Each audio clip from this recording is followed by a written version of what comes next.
Hey everybody, welcome back to the channel. My name is Jason and the channel is the Everyday Card Collector. Today is Saturday morning, the start of Memorial Day weekend. So I hope everyone started off their weekend great. Hope you're getting a little time to spend with your family. But I wanted to get this video out because I am super excited about this one. So I got my SGC return back from Strongsville. So if you follow the channel at all, I did a Strongsville video where I did my Strongsville pickups, my Strongsville in-hand pickups. I sent 4 cards to SGC directly from Strongsville, and they're back. And I'm really, really excited. If you follow the channel, you know, pretty much almost every video I've mentioned one card that I'm super excited about, and actually mentioned what the card is on a couple of occasions. But it's back, so I get to show that. So I'm super excited about this. We'll go through the 4 cards that came back from SGC. One I was a little disappointed in, and it has nothing to do with SGC or the grading company as to why I'm disappointed, and I'll show you that when we get the camera turned around. But I will tell you this, much like the title says of this video, this card, the last card I'm going to show, is the biggest card in my collection now. So I'm really excited. Wanted to get this out, get it to you guys. There'll be another video down the road on the acquisition of this card and a little more detail behind how I got this card, meaning the biggest card of my collection now. But I just wanted to get this video out, get the cards shown, and kind of share them with you guys because I was pumped. These came yesterday, so I'm really, really, really excited. So I've said that about 4 times now, so you know I'm excited. So we'll get the camera turned around, we'll take a peek at what we got, and have some fun looking at some awesome cards. So let's get into it.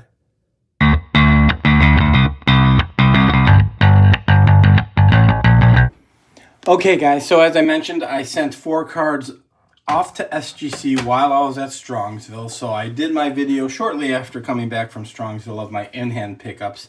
And these 4 items went to Strongsville, which I would consider to be my bigger pickups of the show. Obviously, the last card I'm going to show was definitely my biggest pickup and my biggest pickup ever. I just happened to pick it up at Strongsville, but necessarily didn't buy it from a dealer at Strongsville. And we'll get into some of those details a little bit. But I did mention one of the cards was a little disappointing, and it had nothing to do with SGC. So I'll show the first card. And I actually might have shown this on Instagram as well. So this is a 1947 Bond Bread Bob Feller.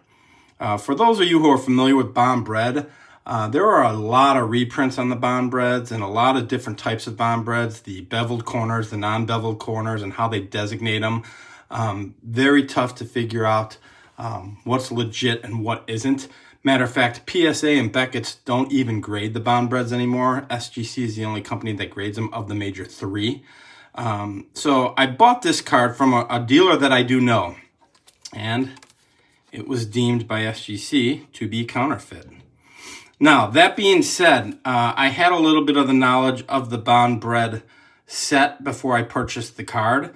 Again, I do know the dealer. I had a friend who bought 1 or 2 cards off of him from ungraded Bond Breads as well, and we did chat it up with him quite a bit, and you know, said we were gonna go get them graded and send them off to get graded. If they don't come back legit, you know, will we be all right if we return the cards? And he was totally cool with that. So it's gonna be a process, but again, we do know the dealer, and unfortunately, this card was deemed counterfeit. So I'm kind of bummed about that. Had nothing to do with SGC. It's an awesome card.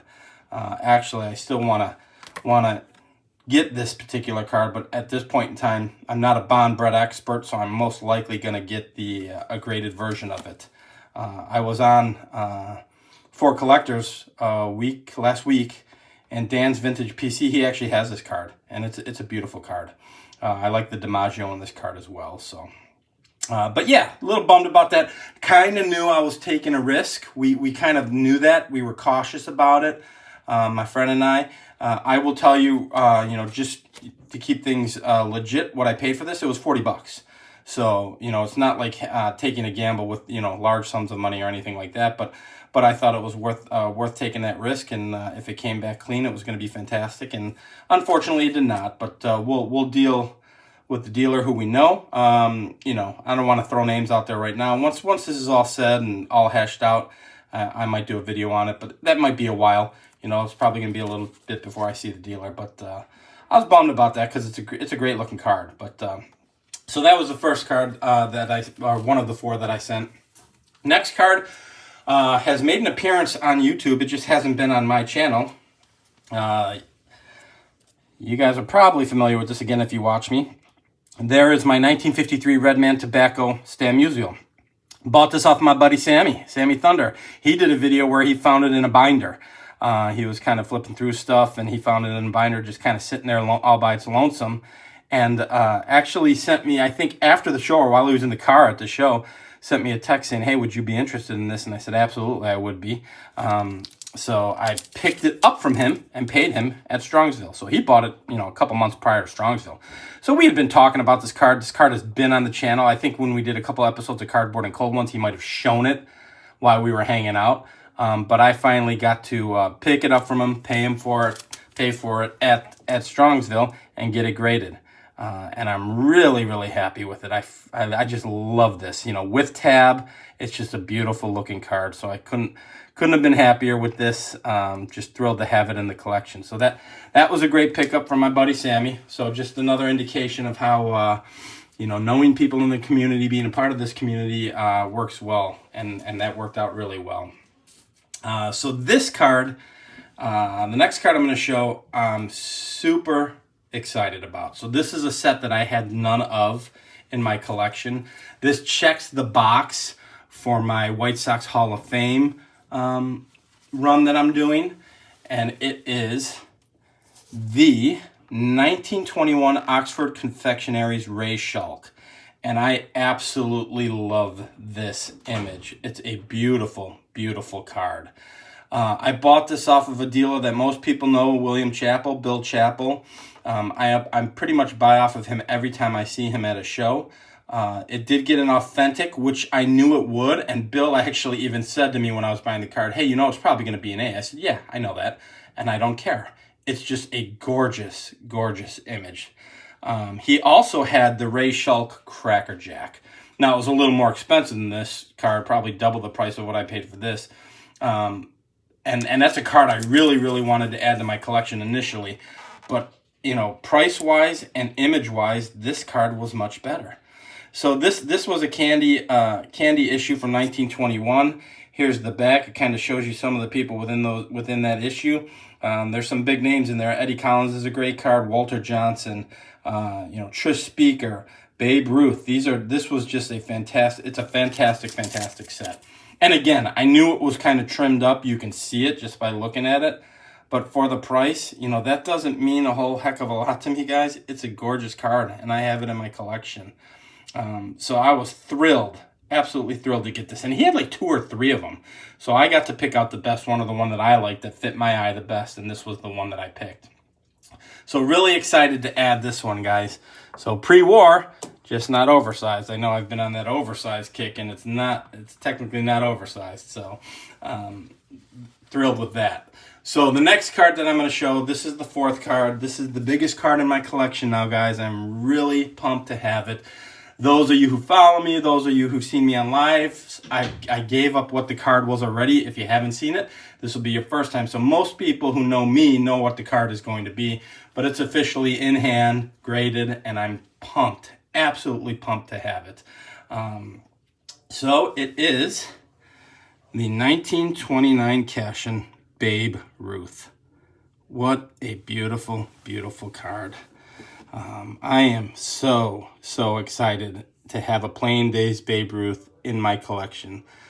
You know, as a quote unquote everyday collector, guys, you know, in my head, the thought of having a Plain Days Babe Ruth, you know, it's always been there, but I never thought it would happen, you know, particularly when I was younger. But as we get a little older, we're settling in as a family. My kids are finished with college now. Things are going well, so you just have the opportunity to do this. This is just a beautiful card to me, guys. It is oversized. I've talked about the Kashins before. Again, last week we did a video on 4 collectors, oversized pre-war for the win. We talked about this set.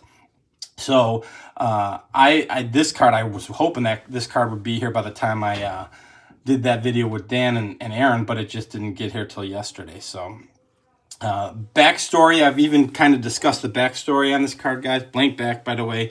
You can see it looks like it had been glued up in a book at some point in time. There's a little residue on all four corners there, it looks like. But shoot, look at that thing. It's absolutely beautiful, guys. I'm so excited for this. Talked about the set on Dan's show, and talked about how I acquired this. I purchased this off of my friend Aaron. Aaron had an opportunity to purchase the card. He did, and then he offered it up to me. He already has this card. So there's a whole backstory to this. We've kind of touched on it on lives and whatnot, but I'm going to do a deep dive on the origin and the backstory of this card with Aaron. And maybe we'll even make it a live. But, you know, thanks to another good friend, Aaron at Value Vintage Cards, I had the opportunity to add this to the collection. So 2 of the 4 cards that I've shown you guys have come from friends, and that's just another indication of how awesome this community is. The Stan Musial from my buddy Sammy, my biggest card in my collection coming from my friend Aaron. It doesn't get any better than that, guys. I got a Playing Days Babe Ruth. For those of you who don't know, it was I think I mentioned it on that live with Dan and Aaron. The Kashin set came out in four different issues, if you will, not issues, but they released it in groups in you know, quarters, if you will, the entire set. I think it's like 101 cards, so they would release 25, 25, 25, and 26. In all 4 issues, or all 4 times that they released it, they released the Babe Ruth. So the Babe Ruth is like quadruply printed within that set. The fun thing about that is if you look up the pop report, and I'm not a pop report guy, but if you look up the pop report, it is still rarer than most of the 33 Goudies. So this thing is right up my alley. It's oversized. It's an actual image of Babe Ruth, which I absolutely love, and it's Playing Days, and actually a couple years older than the Goudies. So that just hits home for me, guys. And if you can't tell, I'm super, super excited. I was going to make this video later, and I couldn't wait because I'm just so happy to have it. I just wanted to share it. I took it out of the baggie. It's going right back in the baggie as soon as this video is done. I just wanted the clarity of it to be seen on the video. But yeah, 1929 Kashin, Playing Days, Babe Ruth, and it's just beautiful. That is a beautiful card. So yeah, that's what I got for you guys. My SGC Reveal with the biggest card in my collection is now in my hands, and I'm super pumped for it. So I hope you guys enjoyed this. If you enjoy this kind of content, please feel free to like and subscribe, and we will talk on the next video, everybody. Thanks for joining on. Bye-bye.